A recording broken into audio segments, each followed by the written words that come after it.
Hello everyone, welcome back to my channel biology with Sonu. हम लोग जो है रिवीजन सीरीज़ कर रहे हैं टीजीटी और जीआईसी के एग्ज़ाम्स के लिए, जिसमें आज हमारा डे 7 है। इससे प्रीवियस क्लासेस में हम लोग सेल साइकिल को कंप्लीट कर चुके हैं। बायोमोलिक्यूल्स का भी एक फर्स्ट पार्ट कंप्लीट कर चुके हैं, जिसमें हमने जनरल ओवरव्यू देखा था कि हमको क्या क्या चीज़ें पढ़नी है बायोमोलिक्यूल्स में। आज जो हमें स्टार्ट अमीनो एसिड्स को हम कंप्लीट कर चुके हैं और आज जो हमें पढ़ना है, आज हमें प्रोटीन्स से स्टार्ट करना है, ठीक है। तो विदाउट वेस्टिंग एनी टाइम हम लोग स्टार्ट करते हैं। एंड आप लोगों को अगर मेरे क्लासेस अच्छे लग रहे हैं, आप लोगों के लिए यूज़फुल हैं, तो आप लोग चैनल को लाइक शेयर एंड सब्सक्राइब कर सकते हो। एंड कोई भी अगर आपको डाउट आ रहा है तो वो आप मुझे कमेंट सेक्शन में पूछ सकते हो। तो स्टार्ट करते हैं आज का अपना टॉपिक, प्रोटीन्स। एंड ये थोड़ा सा मैं स्पीड अप रखूँगी चीज़ों को, क्योंकि काफ़ी लंबा टॉपिक है biomolecules and with in 3 classes इसको हमें कंप्लीट करना है, ठीक है। तो सबसे पहले अगर हम बात करें तो प्रोटीन जो टर्म दिया था, वो दिया था, term was given by Berzelius, ठीक है। एंड इसी में हम लिख सकते हैं मल्डर। और ये प्रोटीन्स किस में आते हैं? ये आते हैं मैक्रोमोलिक्यूल में, ठीक है। यानी कि हम कह सकते हैं एसिड इनसॉल्युबल पूल में। और प्रोटीन्स बेसिकली होते क्या हैं? तो प्रोटीन्स क्या होते हैं? पॉलीमर्स ऑफ अमीनो एसिड्स, ठीक है। जैसे कि प्रीवियस क्लास में हमने अमीनो एसिड्स के बारे में पढ़ा, तो उन्हीं का जब पॉलीमराइजेशन हो जाता है, जैसे कि ये एक अमीनो एसिड है, ये दूसरा अमीनो एसिड है, ये तीसरा अमीनो एसिड है, इस तरीके से जब चेन ऑफ अमीनो एसिड्स बनती है, पॉलीमराइजेशन होता है, तो इसको हम क्या बोलते हैं? इसको हम बोलते हैं प्रोटीन्स, ठीक है। अच्छा, अब एक चीज़ और हमने देखो, मैंने ये अगर चेन बनाई है तो जैसे ये सपोज़ एक अमीनो एसिड है, ये दूसरा अमीनो एसिड है, तो इन दोनों के बीच में ये जो बॉन्ड बना है, इस बॉन्ड को हम क्या बोलते हैं? इस बॉन्ड को बोला जाता है CONH बॉन्ड, या फिर क्या हम क्या कह देते हैं? इसी को हम कह देते हैं पेप्टाइड बॉन्ड, या फिर इसको हम क्या बोल देते हैं? Amide bond. ये तीनों ही नाम ध्यान रखने हैं, ठीक है। एमाइड बॉन्ड, ठीक। तो मैं यहाँ पर एक आपको स्ट्रक्चर ड्रॉ करके बता भी देती हूँ। जैसे कि सपोज़ करो ये हमारा फर्स्ट अमीनो एसिड है, ठीक है। NH2 COOH, यहाँ पर H, और वेरिएबल ग्रुप में मैं R1 ले रही हूँ, इसमें कोई एज सच नेम मेंशन नहीं कर रही हूँ। अब इसी तरीके से यहाँ पर हम जो है पॉलीमराइजेशन जब करेंगे तो NH2 को मैं इस तरीके से लिख दे रही हूँ, क्योंकि यहाँ पर क्या है, वाटर जो है वो रिमूव होगा तभी पॉलीमराइजेशन होगा। एक मॉलिक्यूल वाटर का रिमूव होता है, ठीक है।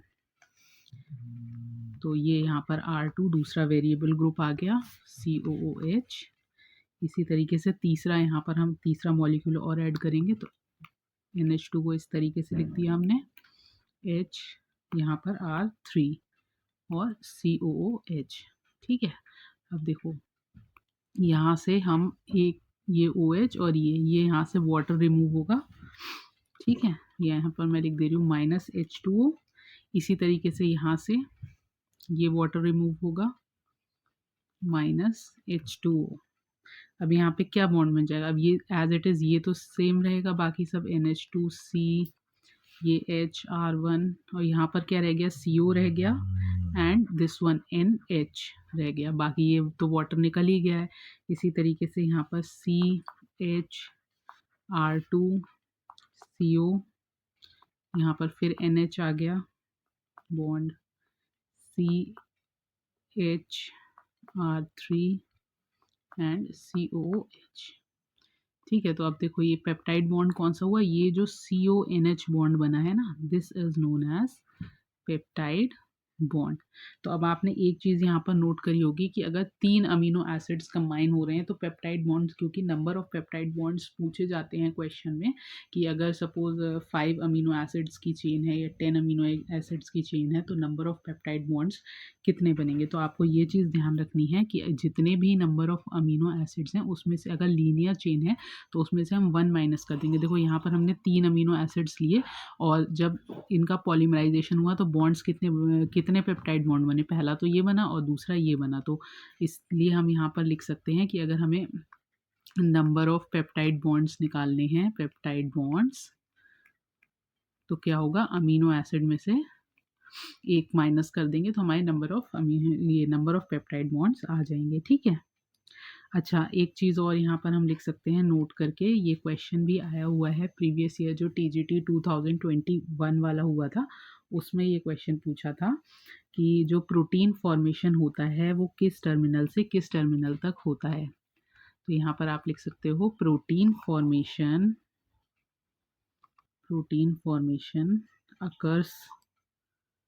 occurs from N terminal to C terminal direction। ठीक है, N terminal to C terminal, यानी कि किस तरीके से यहाँ से देखो NH2 से स्टार्ट होता है, पहला जो अमीनो एसिड आता है वहाँ पर सबसे पहला NH2 आता है, उसके बाद जब एंड हो रहा होता है तो वहाँ पर क्या होता है, COOH होता है। तो इसलिए इसको हम क्या बोल देते हैं, इसको हम एन टर्मिनल बोल देते हैं, और इसको हम क्या बोल देते हैं, इसको हम बोल देते हैं सी टर्मिनल।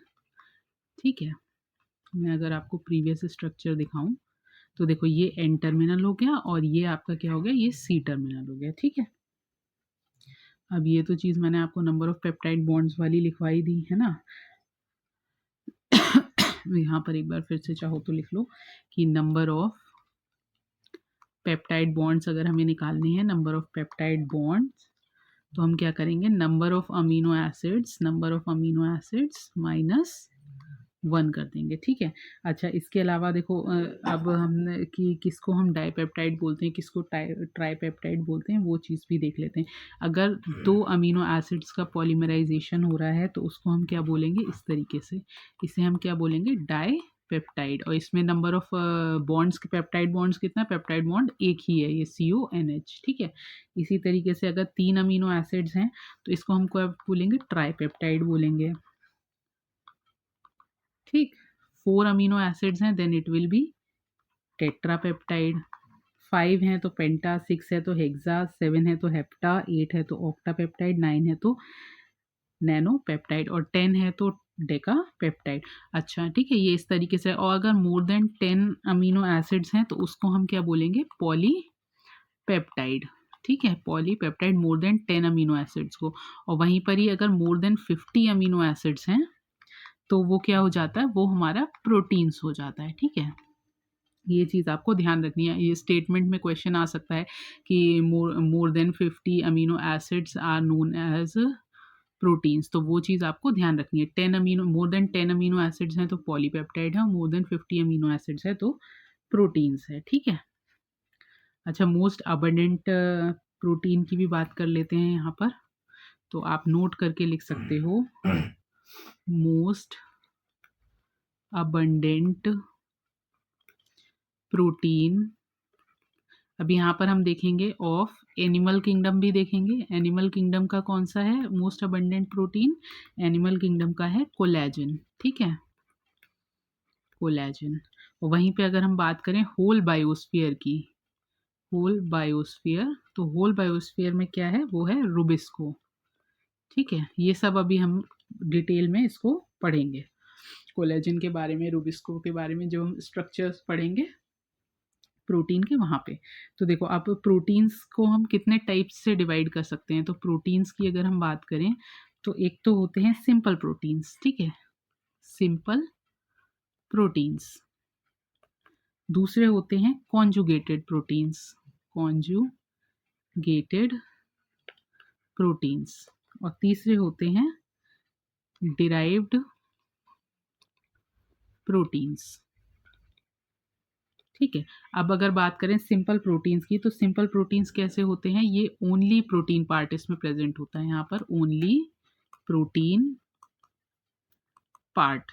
ठीक, और कंजुगेटेड में क्या होता है, प्रोटीन पार्ट भी हमें देखने को मिलता है, protein plus non protein part भी हमें देखने को मिलता है। इन सब के अभी हम एग्जांपल्स देखेंगे तो आपको ज़्यादा अच्छे से समझ में आएगा। और डिराइव्ड प्रोटीन्स कैसे होते हैं, ऐसे प्रोटीन्स जिनका डाइजेशन हो जाता है। ठीक है, जैसे कि पेप्टोन्स है ना, पेप्टोन्स हैं, प्रोटीएजेस है, ये सब कैसे हैं, ये सब डिराइव्ड प्रोटीन है। प्रोटीएजेस, ये सब क्या हैं, डिराइव्ड प्रोटीन्स हैं। तो अब एक एक करके देख लेते हैं। सबसे पहले देखते हैं हम लोग सिंपल प्रोटीन्स को।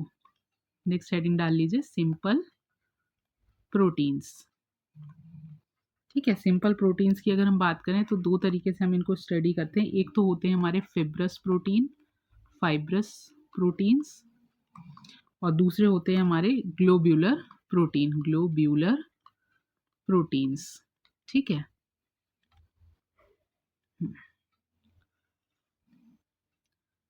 तो देखो अगर हम फाइब्रस प्रोटीन्स की बात करें तो इसके एग्जांपल्स में क्या क्या आ जाते हैं। इसके एग्जांपल्स में आ जाते हैं जैसे कि कोलेजन है। ठीक, आप यहाँ पर लिख सकते हो कोलेजन, या इससे पहले इनके बारे में थोड़ा सा लिख लो कि ये कैसे होते हैं। तो देखो फाइब्रस प्रोटीन की अगर अगर हम बात करें तो फाइब्रस प्रोटीन जो होते हैं वो वाटर इंसॉल्युबल होते हैं। सबसे पहले तो वाटर इंसॉल्युबल होते हैं। ठीक, और ये किस फॉर्म में प्रेजेंट होते हैं, तो यहाँ पर आप लिख सकते हो present in form of fibres.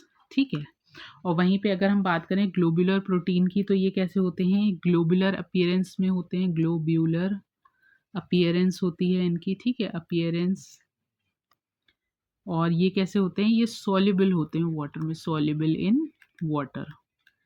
ठीक है, अब एग्जाम्पल्स देख लेते हैं। फिब्रस प्रोटीन की अगर हम बात करें तो फिब्रस प्रोटीन में सबसे पहला एग्जाम्पल क्या आ जाता है, कोलेजन का। ठीक है, कोलेजन की बात करें तो ये क्या है, ये मोस्ट अबंडेंट प्रोटीन है एनिमल किंगडम में, मोस्ट अबंडेंट है। ठीक, most abundant in animal kingdom, एक ये लिख दे रही हूँ मैं यहाँ पर। ठीक है, एनिमल किंगडम।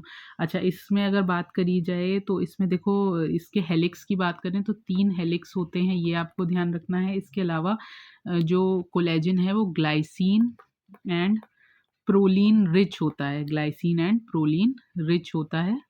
ठीक है, ये आपको इसमें ध्यान रखना है। और ग्लाइसिन जो होता है एट एवरी थर्ड पोजीशन। ठीक है, ये तीनों चीज़ें आपको ध्यान रखनी है कोलेजन के बारे में। इसके अलावा मोस्ट अफेक्टेड कब होता है, ये स्कर्वी में कोलेजन मोस्ट अफेक्टेड होता है। ठीक है, नेक्स्ट बात करें फिब्रस प्रोटीन के नेक्स्ट एग्जाम्पल की तो इट विल बी एक्टिन।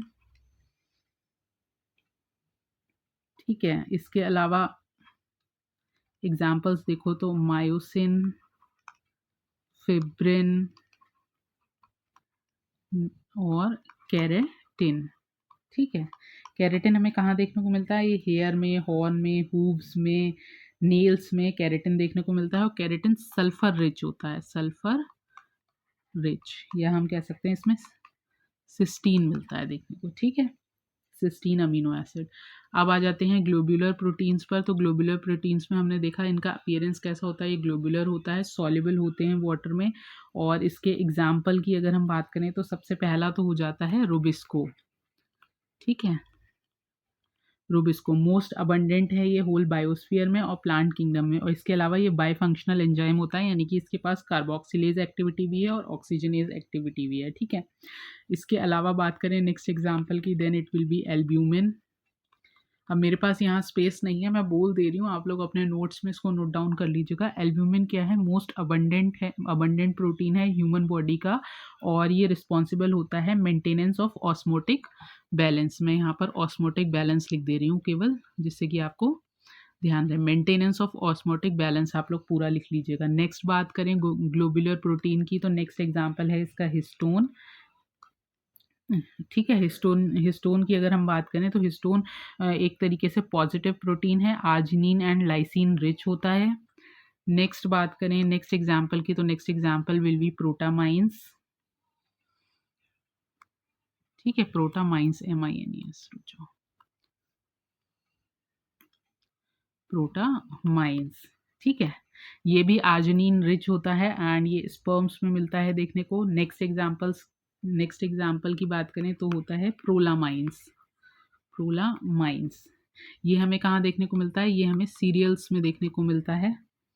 ये भी proline and glutamic acid rich होता है। और इसके एग्जांपल की अगर प्रोलामाइंस की बात करें तो जैसे कि हॉर्डीन है जो कि हमें बार्ले में देखने को मिलता है, ग्लूटीन है वीट में देखने को मिलता है, और जीन है जो मेज़ में देखने को मिलता है। ठीक है, तो यहाँ पर हमारा जो सिंपल प्रोटीन है ये कंप्लीट होता है। ठीक है, अब नेक्स्ट देख लेते हैं हम लोग कंजुगेटेड प्रोटीन्स। और उसके एग्जाम्पल्स। ठीक है, तो यहाँ पर हम लोग देख लेते हैं। नेक्स्ट है हमारा कॉन्जुगेटेड प्रोटीन्स। ठीक है, तो कॉन्जुगेटेड प्रोटीन की अगर हम बात करें तो कॉन्जुगेटेड प्रोटीन में बेसिकली कैसा होता है, एक तो हमारा प्रोटीन पार्ट होता है और दूसरा हमारा क्या होता है, नॉन प्रोटीन पार्ट होता है। तो हम इसमें लिख सकते हैं कि upon hydrolysis gives non protein part जिसे हम प्रोस्थेटिक ग्रुप बोलते हैं, एंड प्रोटीन पार्ट जिसे हम एपोप्रोटीन बोलते हैं। तो इसके एग्जाम्पल्स आप लिख सकते हो। ठीक है, एक एक करके एग्जाम्पल्स लिख लो सारे। सबसे पहला है न्यूक्लियो प्रोटीन्स। ठीक है, न्यूक्लियो प्रोटीन्स। तो इसमें न्यूक्लियो प्रोटीन्स में क्या होगा, एक तो न्यूक्लिक एसिड होगा। नॉन प्रोटीन पार्ट क्या होगा, मैं आपको फर्स्ट एग्जांपल में समझा दे रही हूँ। अगर हम बात करें नॉन प्रोटीन पार्ट की, तो नॉन प्रोटीन पार्ट इसमें क्या होगा, न्यूक्लिक एसिड। और प्रोटीन पार्ट क्या होगा, तो वो प्रोटीन है ही, न्यूक्लियो प्रोटीन तभी नाम है इसका। ठीक है, इसके अलावा दूसरा हो जाएगा प्रोटीन पार्ट। तो इसके न्यूक्लियो प्रोटीन के क्या एग्जाम्पल्स हो जाएंगे, इसमें हो जाएगा आपका क्रोमेटिन। ठीक है, क्रोमेटिन हो जाएगा, राइबोसोम हो जाएगा, क्रोमेटिन या क्रोमोसोम कह सकते हो, राइबोसोम हो जाएगा, एंड वायरसेस हो जाएंगे। ठीक है, ये सब किसके एग्जाम्पल है, ये सब न्यूक्लियो प्रोटीन्स के एग्जाम्पल है। और न्यूक्लियो प्रोटीन्स किस में आता है, हमारा कॉन्जुगेटेड टाइप ऑफ प्रोटीन है ये। नेक्स्ट बात करते हैं, न्यूक्लियो प्रोटीन के अलावा दूसरा टाइप क्या होता है, ये होता है ग्लाइको प्रोटीन। ठीक है, तो ग्लाइकोप्रोटीन के एग्जाम्पल्स देख लो यहाँ पर। एंटीबॉडीज हैं, एंटीबॉडीज, इंटरफेरॉन्स, एफएसएच, एलएच। ठीक है, फॉलिकुलर स्टिमुलेटिंग हार्मोन है, एंड ये सारे हार्मोन्स जो हैं ग्लाइकोप्रोटीन्स के एग्जाम्पल्स हो गए। नेक्स्ट बात करते हैं, नेक्स्ट है इसका क्रोमोप्रोटीन्स। और क्रोमोप्रोटीन में क्या आ जाता है, हीमोग्लोबिन आ जाता है, हीमोग्लोबिन।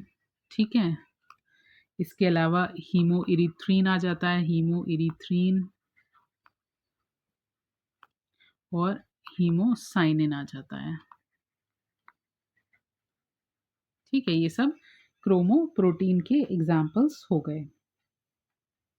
अब आ जाते हैं नेक्स्ट, जो हम लोगों को देखना है, स्ट्रक्चर ऑफ प्रोटीन्स।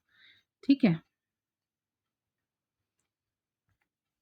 देखो हमने क्या चीज़ देखी, हमने क्लासिफिकेशन ऑफ प्रोटीन्स देखा। यहाँ पर देखो, क्लासिफिकेशन ऑफ प्रोटीन्स देखा। यहाँ पर क्लासिफिकेशन बल्कि लिख लो जिससे कि कंफ्यूजन ना हो। Classification of proteins, simple proteins देख लिए हमने, कॉन्जुगेटेड देख लिए, और डिराइव्ड में क्या है, डिराइव्ड में तो पेप्टोन्स, प्रोटीएजेस वगैरह हैं ही, तो उसको अलग से डिटेल में हमें क्या ही करना। ठीक है, वो एग्जाम्पल्स से ही क्वेश्चन पूछते हैं यहाँ पर। अब देख लेते हैं हम structure of protein. Next heading डाल लो, स्ट्रक्चर ऑफ प्रोटीन्स। ठीक है, तो स्ट्रक्चर की बात करें तो हमें 4 तरीके का स्ट्रक्चर देखने को मिलता है, प्राइमरी, सेकेंडरी, टर्शियरी और क्वाटरनरी। तो सबसे पहले हम प्राइमरी स्ट्रक्चर देख लेते हैं।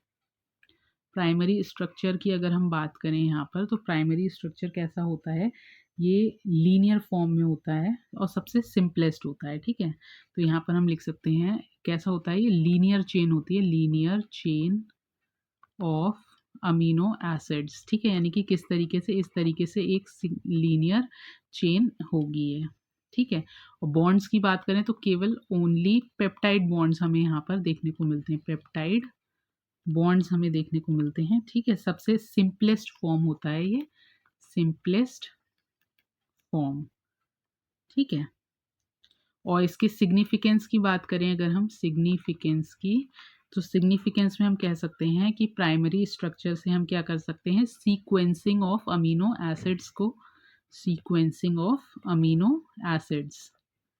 ठीक है, जिसमें हम क्या क्या चीज़ देख सकते, जिसमें हम क्या क्या चीज़ पता कर सकते हैं सीक्वेंसिंग में, एक तो हम नंबर ऑफ अमीनो एसिड्स निकाल सकते हैं। ठीक है, नंबर ऑफ अमीनो एसिड्स निकाल सकते हैं। इसके अलावा हम पोजीशन का पता कर सकते हैं, पोजीशन ऑफ अमीनो एसिड्स। ठीक है, प्राइमरी स्ट्रक्चर को देख करके। नेक्स्ट बात करते हैं सेकेंडरी स्ट्रक्चर की। अगर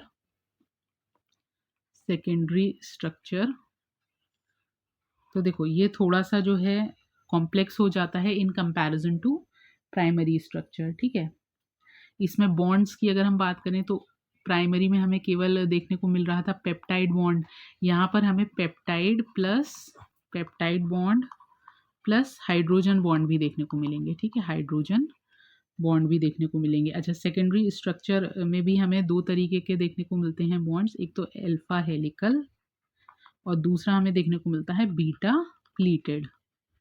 ठीक है, तो अल्फा हेलिकल में कैसा होता है, अल्फा हेलिकल में जो बॉन्ड्स होते हैं इंट्रा चेन हाइड्रोजन बॉन्ड्स होते हैं। यहाँ पर आप लिख सकते हो अल्फा हेलिकल में इंट्रा चेन हाइड्रोजन बॉन्ड्स। ठीक है, और ये हार्ड प्रोटीन होती है, हार्ड प्रोटीन। एग्जाम्पल की अगर हम इसके बात करें तो अल्फा केरेटिन। ठीक है, अल्फा केरेटिन आपको ध्यान रखना है, अल्फा हेलिकल का एग्जाम्पल है।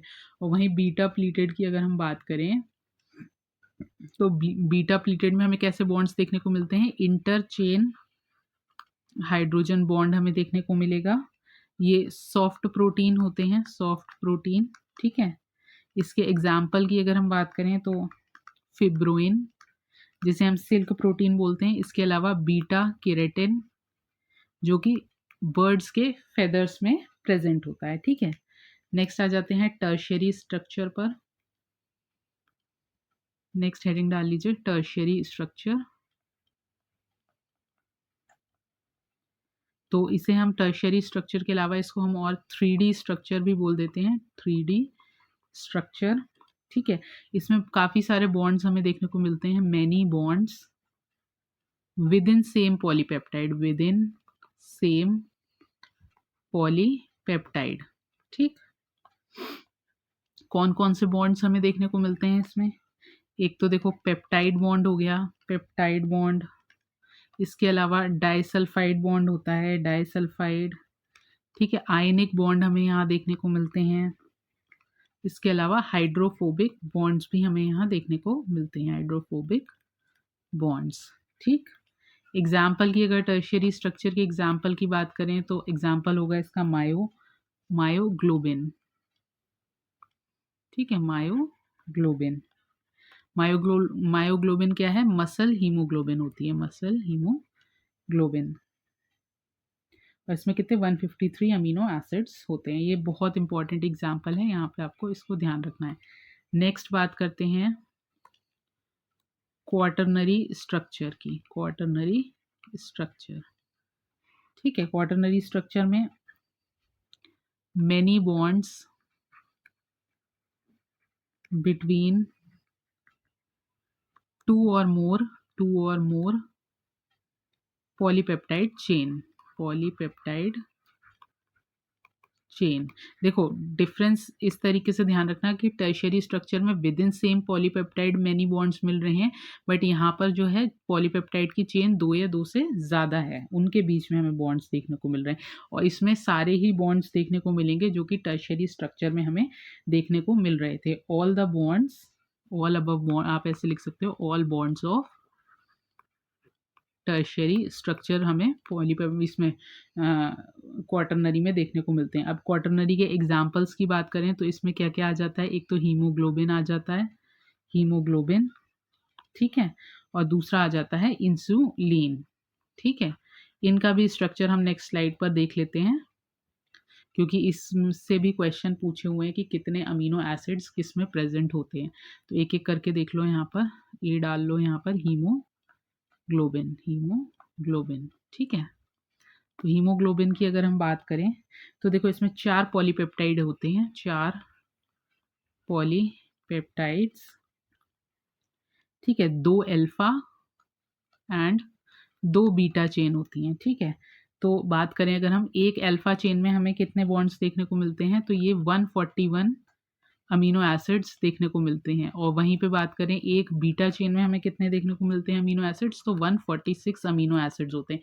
तो अब देखो 2 अल्फा हैं 2 बीटा हैं, तो यानी कि कितने हो जाएंगे, 2 इंटू 141 ये हो जाएगा और 2 इंटू 146 ये हो जाएगा। तो टोटल कितने हो जाएंगे, 282 अमीनो एसिड्स तो ये हो गए, प्लस 292 अमीनो एसिड्स ये हो जाएंगे, 6 2 12 819, हाँ 292 अमीनो एसिड्स ही हो जाएंगे। यानी कि टोटल कितने 574 अमीनो एसिड्स प्रेजेंट होते हैं हीमोग्लोबिन में। तो क्वेश्चन आपका प्रीवियस ईयर में क्या पूछा हुआ है कि ये इसमें अल्फा चेन में कितने अमीनो एसिड्स होते हैं इंडिविजुअल, ये भी पूछा हुआ है और स्टेटमेंट वाइज भी पूछा हुआ है, जिसमें उन्होंने क्या करा है कि इसको ऑपोजिट कर दिया, अल्फा चेन में 146 बताए हैं और बीटा में 141 बताएं। तो ये चीज़ आपको ध्यान रखनी है कि अल्फा में 141 है और बीटा में 146 है। इसी तरीके से सिमिलरली अगर हम बात करें इंसुलिन की, इंसुलिन से भी पूछा हुआ है, ठीक है। इंसुलिन में क्या होता है, एक तो ए चेन होती है और बी चेन होती है, ठीक है। तो ए चेन में कितने होते हैं, ए चेन में आपके 21 अमीनो एसिड्स होते हैं, बी में आपके 30 अमीनो एसिड्स होते हैं, तो टोटल कितने हो गए 51 अमीनो एसिड्स, ठीक है। और इसे हम प्रोटीन क्यों कह रहे हैं, प्रोटीन इसलिए कह रहे हैं क्योंकि मोर देन 50 अमीनो एसिड्स को हम क्या बोलते हैं, प्रोटीन्स बोलते हैं, इसलिए इंसुलिन ये किस में आ गया, हमारा क्वाटरनरी स्ट्रक्चर में आ गया, ठीक है। अच्छा, एक चीज़ और पूछी जाती है प्रोटीन से, वो और देख लो, फिर इसके बाद इस क्लास को हम यहीं पे वाइंड अप करेंगे, ठीक है। डेरिवेटिव्स ऑफ अमीनो एसिड्स भी पूछे जाते हैं, डेरिवेटिव्स ऑफ अमीनो एसिड्स। तो डेरिवेटिव्स की बात करें तो देखो, ग्लाइसिन जो होता है, ग्लाइसिन सिंपलेस्ट अमीनो एसिड है, कायरल कार्बन प्रेजेंट नहीं होता है, ऑप्टिकली एक्टिव नहीं होते हैं, ये सब चीज़ें मैं प्रीवियस क्लास में बता चुकी हूँ, ठीक है। ग्लाइसिन किसका प्रिकर्सर है, तो यहाँ पर आप लिख सकते हो प्रिकर्सर ऑफ हीम ग्रुप, ठीक है। इसी की तरीके से हिस्टिडीन की अगर हम बात करें, हिस्टिडीन की, तो ये प्रिकर्सर है किसका, हिस्टामाइन का, हिस्टामीन का, ठीक है। वहीं पे बात करें ट्रिप्टोफैन, ट्रिप्टोफैन किसका प्रिकर्सर है, ट्रिप्टोफैन कॉम्प्लेक्स अमीनो एसिड है सबसे पहले तो, और इसके अलावा ये प्रिकर्सर है किस किसका, एक तो ऑक्सिन का, इंडोल एसिटिक एसिड का, इसके अलावा मिलेटोनिन का, ठीक है, सेरोटोनिन हार्मोन का, ठीक, melatonin and serotonin. Then next है टायरोसिन, टायरोसिन किसका प्रिकर्सर है, तो precursor of T3 and T4, adrenaline, adrenaline and nor adrenaline, ठीक है। इसके अलावा मेलानिन, मेलानिन, डोपामीन, डोपामीन, ठीक है। तो ये डेरिवेटिव्स ऑफ अमीनो एसिड्स भी आपको याद रखने हैं। तो यहाँ पर हमारा ये जो टॉपिक है प्रोटीन्स का, ये कंप्लीट होता है। अब नेक्स्ट जो क्लास होगी उसमें हम लिपिड्स को एंड आपका लिपिड्स कंप्लीट करेंगे, उसके अलावा कार्बोहाइड्रेट्स को कंप्लीट करेंगे, ठीक है। नेक्स्ट क्लास जो होगी वो हो सकता है कि आपकी कभी करीब करीब 1 सवा घंटे की हो, क्योंकि हम दोनों ही टॉपिक मतलब कंप्लीट कर देंगे इसको, बायो मॉलिक्यूल्स को, ठीक है। उसके बाद फिर होगा तो या तो हम एनिमल किंगडम स्टार्ट करेंगे या फिर इकोलॉजी को स्टार्ट करेंगे।